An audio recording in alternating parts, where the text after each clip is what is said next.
So if you're in the camp that doesn't think that the rent laws are going to change and it is what it is for the foreseeable future, you still can do something about it. Shaun Riney here, sell investment properties for the New York multifamily team of Marcus Millichap. Sold over 500 of these over the last 10-year career of mine.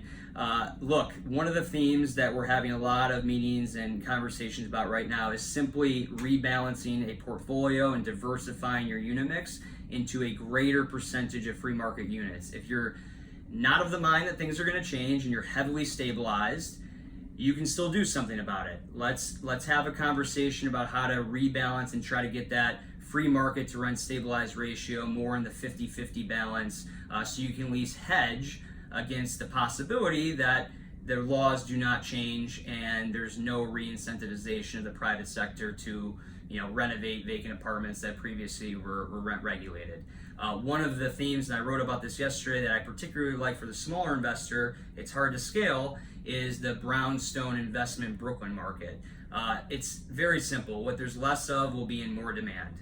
There's not going to be any more creation of free market units. Most brownstones are somewhere, between 5 and 10 units, also in a protected tax class. This summer overall in the rental market has been very strong. Every operator I speak to is releasing at higher rents than they had previous summer, not paying the concession anymore.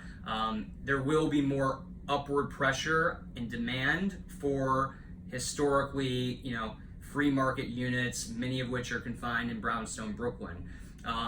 So I believe that rental pressure will raise your rents from whatever the yield is that you're buying today. Number two, there's a portion of the future townhouse inventory that is still partially rent stabilized. New laws basically prohibit and preclude anybody from converting those buildings to condo or townhouses if they have any portion of regulated units in them.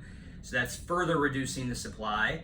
And I think that combination of those two factors, as well as the fact that most investment's going to be confined to the prime areas where a predominance of free market units already exist, I think is a very safe bet to make. Most brownstone investment properties you can purchase between a 5 and 6% cap rate. Maybe you have to do a little bit of work, but you can build into that yield. Over time, the rental rates will go up. Over time, that appreciation factor will go up. And lastly, I'll leave you with this. I believe that a lot of the people that are moving to the suburbs are going to start to evaluate brownstones again.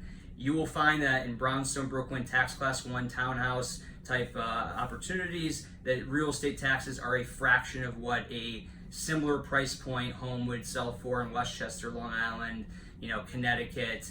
You'll find a $4 or $5 million townhouse in Brooklyn with a $10,000 real estate tax, where out in the suburbs you'll have a $40,000 to $50,000 tax bill, which is no longer deductible. Pick up the phone. Let's have these conversations. Let's rebalance the portfolio. If you can hedge your bets over the next few years, it's a strategy that's completely possible right now. You can find me at 718-475-4369. Behind the Bricks, my partner Peter Vonderey has written a lot about these same concepts. Pick up the phone. Let's have a conversation and rebalance your portfolio.